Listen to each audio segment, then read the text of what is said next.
الرحمن الرحيم نحمده ونصلي على رسوله الكريم أما بعد فأعوذ بالله من الشيطان الرجيم بسم الله الرحمن الرحيم يا أيها الذين آمنوا أطيعوا الله وأطيعوا الرسول وأولي الأمر منكم وقال تعالى فاسألوا أهل الذكر إن كنتم لا تعلمون صدق الله العظيم۔ محترم بزرگوں اور دوستوں،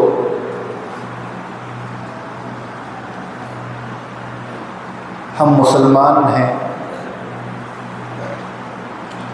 دین اسلام جو ہمارا مذہب ہے، اس کو ماننے کا اصل مطلب اور اس کی جو اصل دعوت ہے وہ اللہ کی اطاعت ہے۔ دین کس چیز کا نام ہے؟ اللہ کی اطاعت کا نام ہے، اللہ کی بات ماننے کا نام ہے، اللہ کی فرما برداری کا نام ہے۔ خود جناب نبی کریم حضرت محمد مصطفیٰ صلی اللہ علیہ وسلم کی اطاعت کیوں کی جاتی ہے؟ کیونکہ آپ اپنے قول، اپنی زبان، اپنے عمل سے اللہ کے احکامات کی نمائندگی کرتے ہیں۔ رسول اللہ صلی اللہ علیہ وسلم کی اطاعت اور اللہ کی اطاعت، ان دونوں کا حکم اللہ کی طرف سے ڈائریکٹلی دیا گیا۔ یا ایھا الذین آمنوا اطیعوا اللہ واطیعوا الرسول ما آتاکم الرسول فخذوہ وما نہاکم عنہ فانتہوا، کہ رسول تمہیں جو چیز دیں وہ لے لو اور جس چیز سے منع کریں اس سے رک جاؤ۔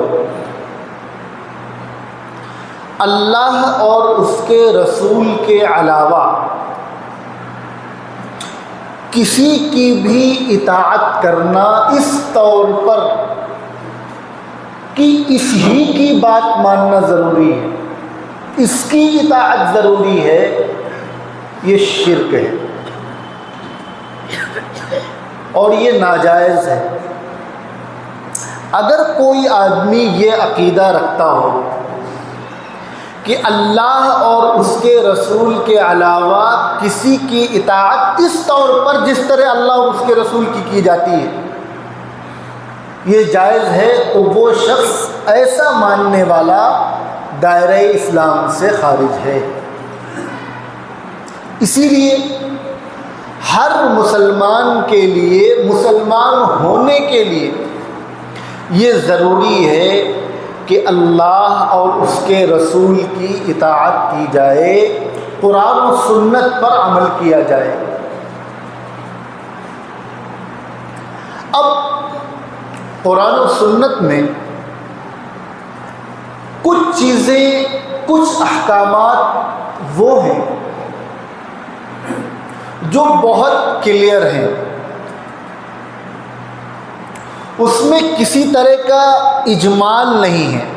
اجمال کہتے ہیں کسی چیز کو شارٹ میں کر کے بیان کرنا۔ کوئی بہت لمبی چوڑی چیز ہو، اس کو بہت شارٹ میں کر کے ایک پیج کی چیز کو ایک لائن میں بیان کرنا، اجمال۔ ابہام نہیں ہے۔ ابہام کہتے ہیں کہ کسی چیز کا مطلب، اس کی ڈیفینیشن، اس کی میننگ کلیئر نہ ہو، واضح نہ ہو۔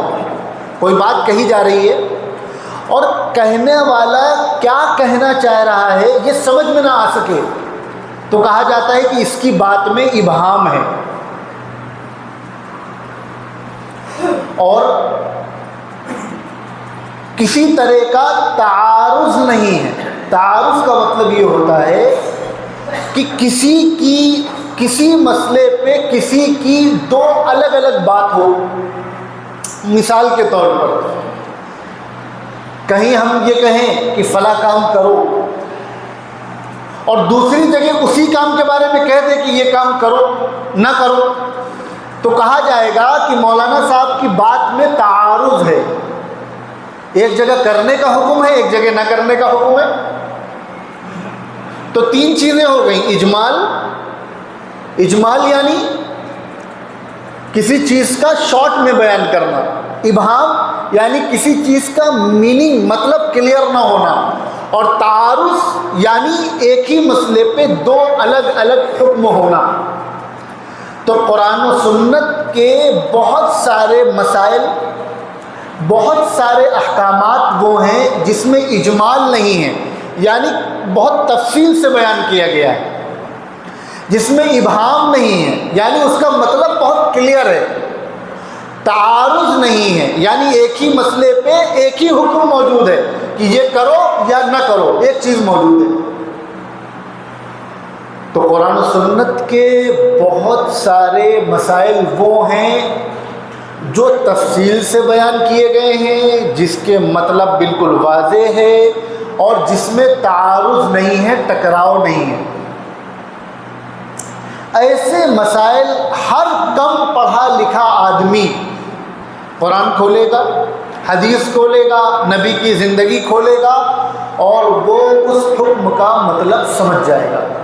مثال کے طور پر نماز، روزہ، حج، زکوٰۃ، ان کی فرضیت، ان عبادات کا فرض ہونا، نماز کا فرض ہونا قرآن سے ثابت ہے، روزے کا فرض ہونا قرآن سے ثابت ہے، حج و زکوٰۃ، یہ ساری چیزیں قرآن و سنت میں موجود ہیں کہ یہ فرض ہے۔ کوئی آدمی کھولے گا قرآن و سنت، اسے معلوم چل جائے گا یہ چیزیں فرض ہیں۔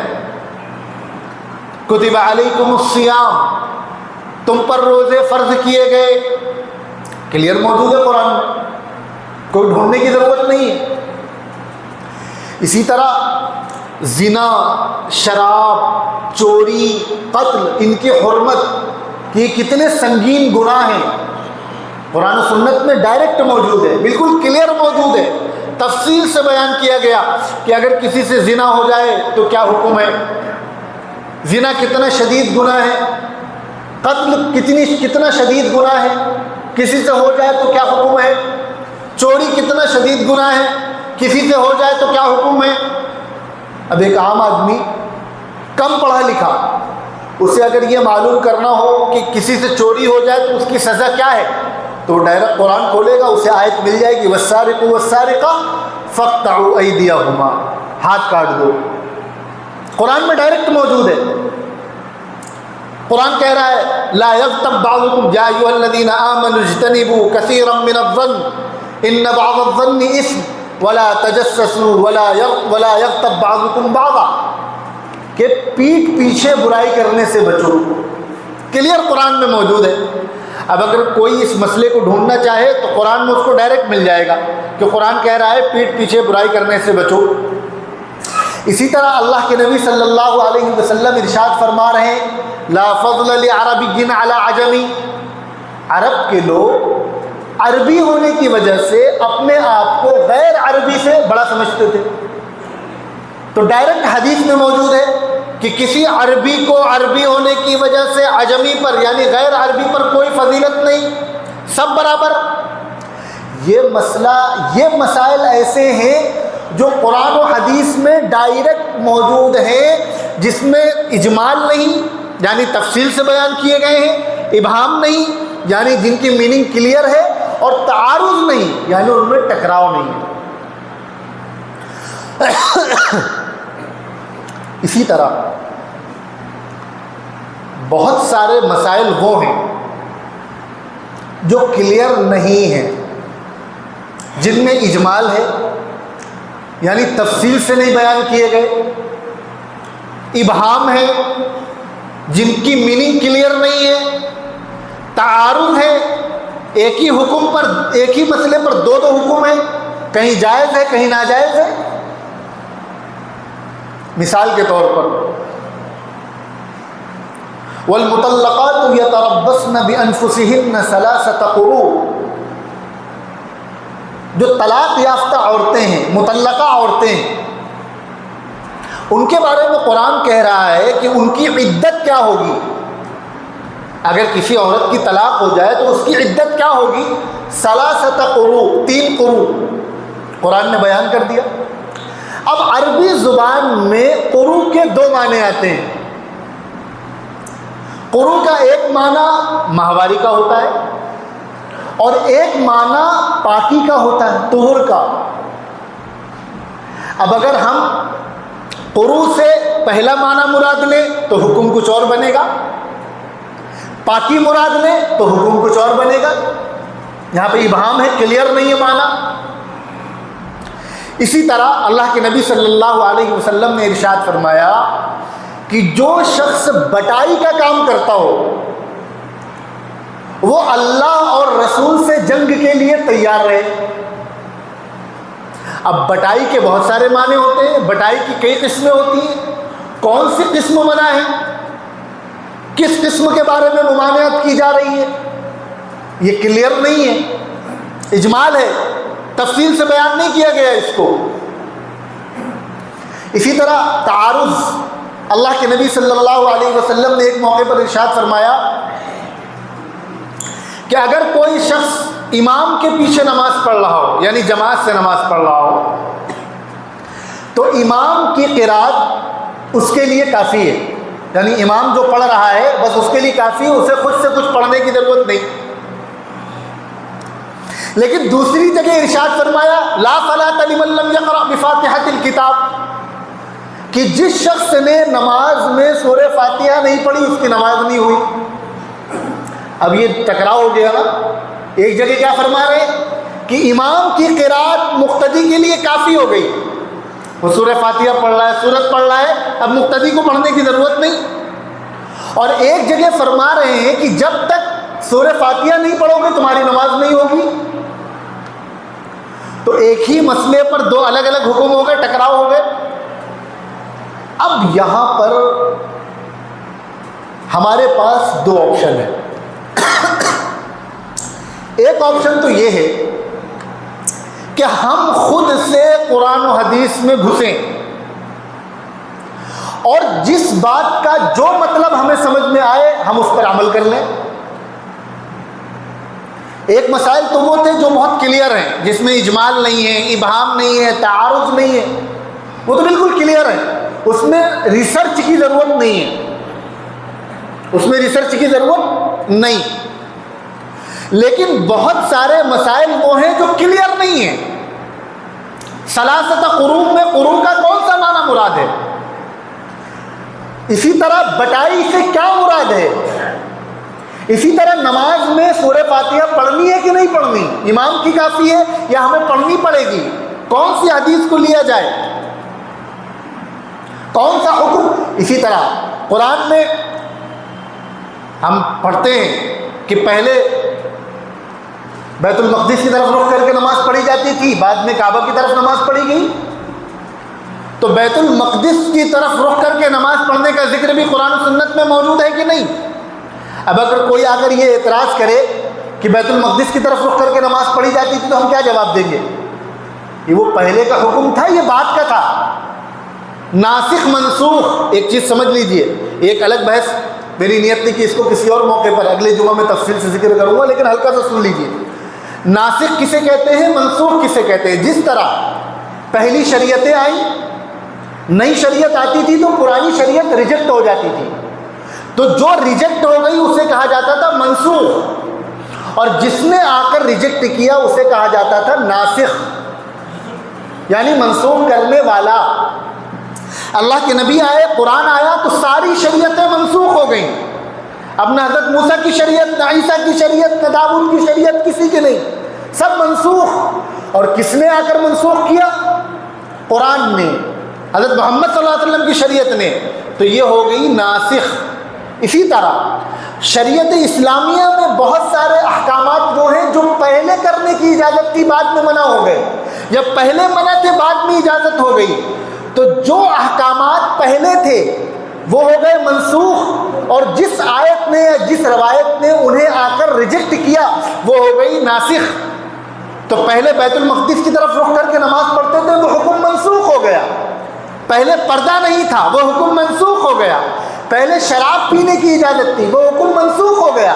اب ایک جاہل آدمی جس نے قرآن نہیں پڑھا، جس نے حدیث نہیں پڑھا، وہ اگر اپنی مرضی سے ڈھونڈنا چاہے، وہ قرآن میں گھسے، وہ حدیث میں گھسے، اور وہ دیکھے کہ ایک طرف شراب پینے کا بھی تذکرہ ہے، ایک طرف شراب حرام قرار دی جا رہی ہے، ایک طرف خالی یہ کہا جا رہا ہے کہ جس ٹائم نماز پڑھ رہے ہو اس ٹائم شراب نہ پیو یا شراب پی کر نماز نہ پڑھو، اور ایک جگہ کہا جا رہا ہے شراب بہت گندی چیز ہے اس سے دور رہو۔ اب ہم کس کی مانیں؟ وہ فیصلہ کر پائے گا؟ ایک جاہل آدمی فیصلہ کر پائے گا؟ اسی طرح آدمی دیکھے کہ ایک طرف مسجد اقصیٰ کی طرف رخ کر کے بھی نماز پڑھ رہے ہیں، ایک طرف بیت اللہ کی طرف بھی رخ کر کے نماز پڑھ رہے ہیں، کیا صحیح ہے کیا غلط ہے؟ وہ فیصلہ کر پائے گا؟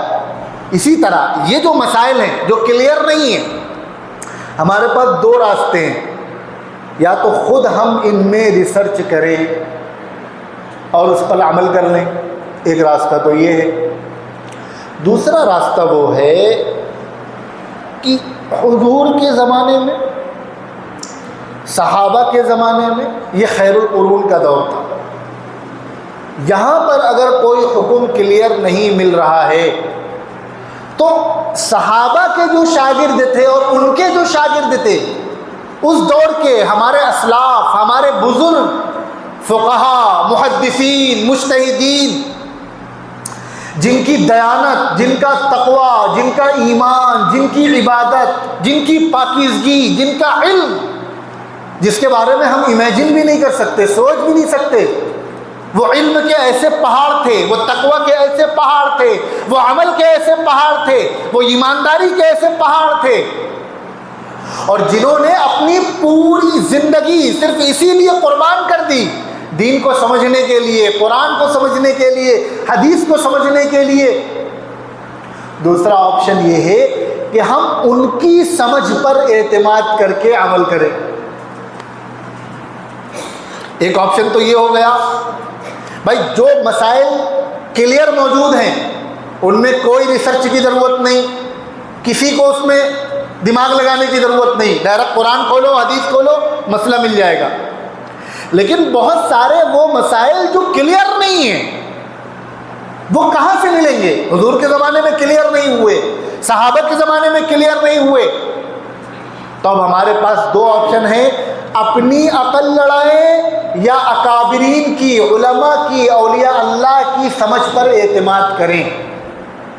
دو آپشن ہو گئے۔ اس میں جو پہلا آپشن ہے کہ اپنی عقل لڑا کر عمل کریں، اس کو بہت زیادہ، اس کا نتیجہ کیا نکلے گا اس کو زیادہ بیان کرنے کی ضرورت نہیں، ہر آدمی، سمجھدار آدمی سمجھ سکتا ہے کہ ہم جب اپنی سمجھ سے اس پر عمل کریں گے تو ہم کہاں پہنچیں گے، ہم دین کا کیا حشر کریں گے۔ اگر کسی موچی سے کہہ دیا جائے کہ تم سرجری کرو، وہ کیا کرے گا؟ حالانکہ کام ایک ہی ہے، یہاں بھی اس کو سینا ہے، وہاں بھی سینا ہے۔ اگر کسی ٹیلر سے کہہ دیا جائے کہ تم ٹاکا لگاؤ، وہ کیا حشر کرے گا؟ اگر کسی گوگل میں دوائیں پڑھ کر کسی کو ڈاکٹر کی ڈگری دے دی جائے، وہ کیا حشر کرے گا؟ قبرستان چھوٹے پڑ جائیں گے۔ اسی طرح جس آدمی نے دین کو نہیں پڑھا، دین کو نہیں سمجھا، وہ اگر دین میں گھسے گا اور اپنی مرضی سے عمل کرنے کی کوشش کرے گا تو جو حشر ایک موچی سرجری کر کے مریض کا کرے گا، وہی حشر یہ آدمی دین کے ساتھ کرے گا۔ دوسرا جو سب سے سیفسٹ راستہ ہے، سب سے محفوظ راستہ ہے، وہ کیا ہے کہ جن لوگوں نے اپنے علم کی بنیاد پر، اپنے تقوی کی بنیاد پر، اپنی سمجھ کی بنیاد پر، اور صحابہ کے زمانے کے یا اس کے بعد کے جو لوگ تھے جن کا دور قرآن سے قریب تھا، جن کا دور نبی سے قریب تھا، ان کی سمجھ پر اعتماد کر کے ہم قرآن و حدیث کے ان مسائل پر جو کلیئر نہیں ہے عمل کر لیں۔ یہ اس دور کے اسلاف پر اعتماد کر کے ان کے بتائے ہوئے احکامات پر عمل کرنا، یہ کہلاتا ہے تقلید۔ تقلید کیا چیز ہے؟ تقلید اس کے سوا اور کوئی چیز نہیں ہے کہ قرآن و سنت کے وہ مسائل جو ہم نہیں سمجھ سکتے، ان لوگوں کی سمجھ پر اعتماد کر کے اس پر عمل کیا جائے جن کو اللہ نے سمجھنے کی صلاحیت دی تھی۔ یہ ہے تقلید۔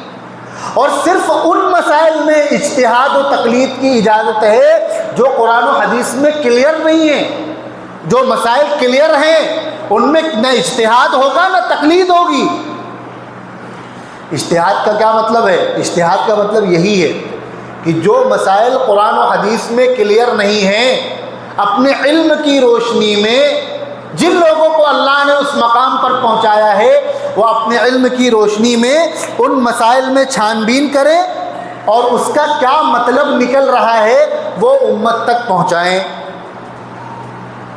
اچھا، یہ بھی ہو سکتا ہے کہ ان سے غلطی ہو جائے، وہ کوئی معصوم تو ہے نہیں، یہ بھی ایک پاسبلٹی ہے کہ بھائی نبی معصوم ہیں، ان سے غلطی ہو نہیں سکتی، صحابہ محفوظ ہیں، اللہ نے ان کی حفاظت کر دی، لیکن اس کے علاوہ تو سب عام انسان ہیں، ان سے تو غلطی ہو سکتی ہے۔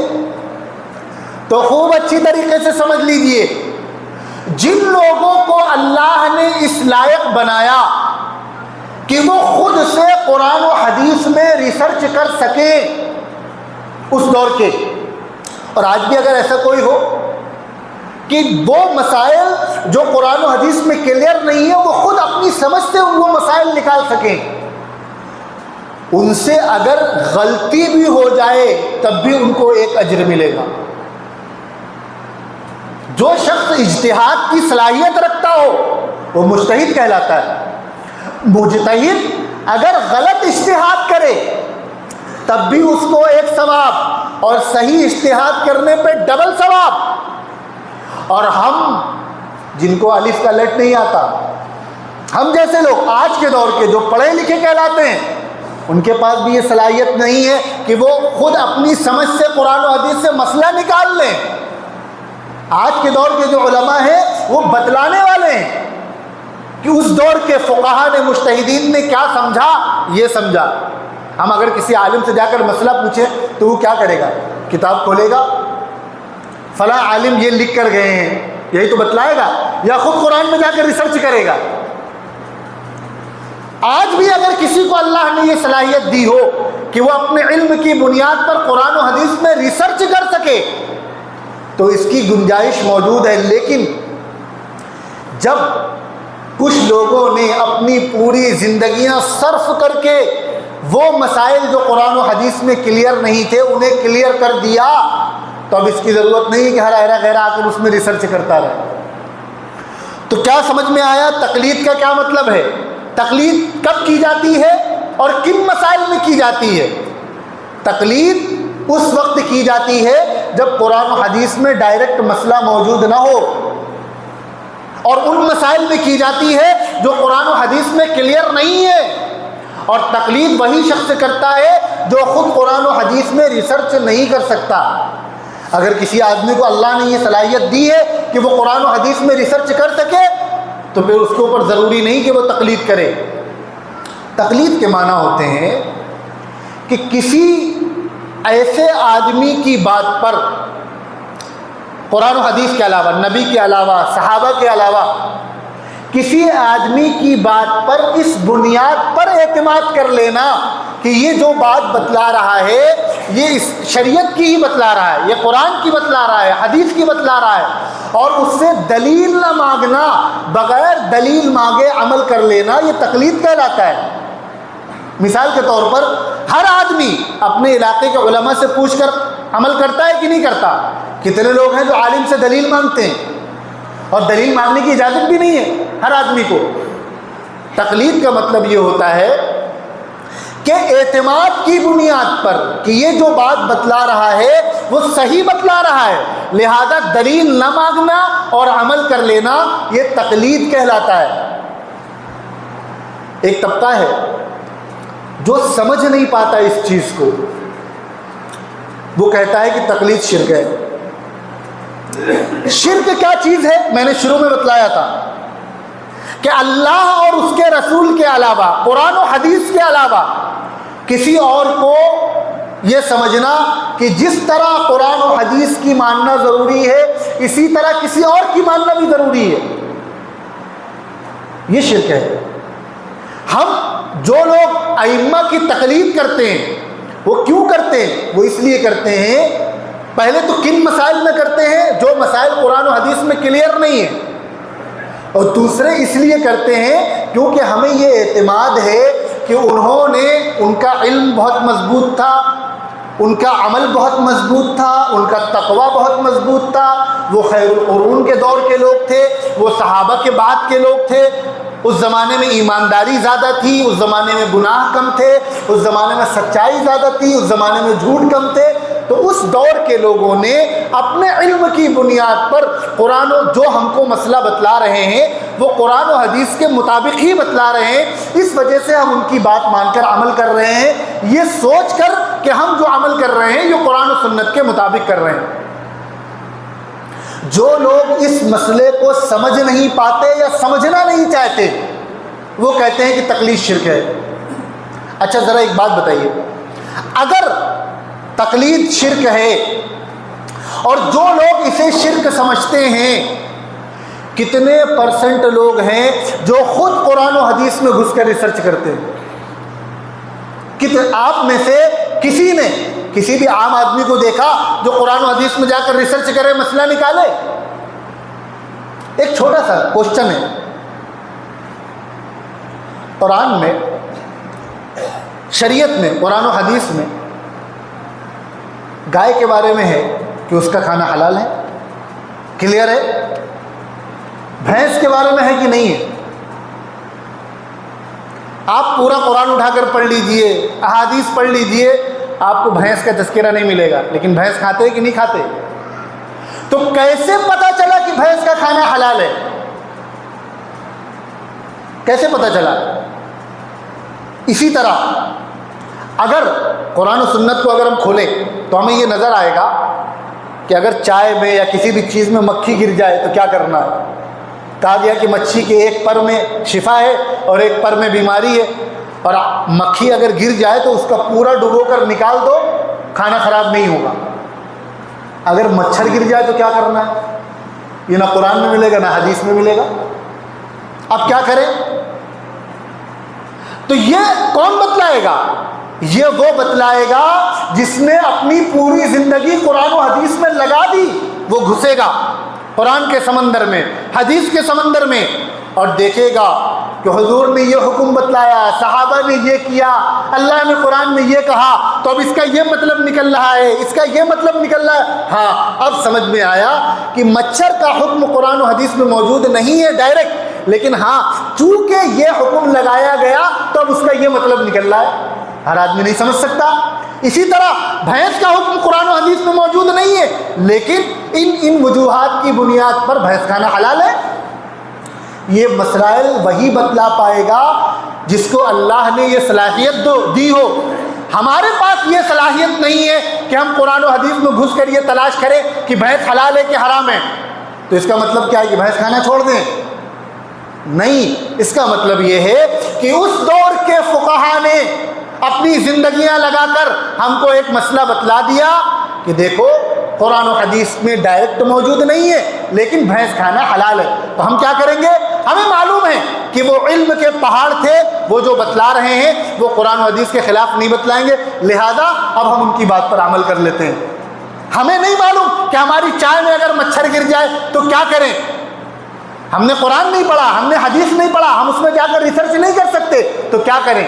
اگر کوکر میں مچھر گر گیا تو پورا کھانا پھینک دیں؟ نہیں، پلٹ کر جائیں، دیکھیں امام ابو حنیفہ نے کیا کہا ہے، امام شافعی نے کیا کہا ہے، اس دور کے جلیل القدر علماء نے، فقہا نے کیا کہا ہے۔ انہوں نے کہا نہیں، اگر مچھر بھی گر جائے تو بھی اس کو نکال کے پھینک دو، کھانا خراب نہیں ہوگا۔ تو اب ہم نے اس پر عمل کر لیا۔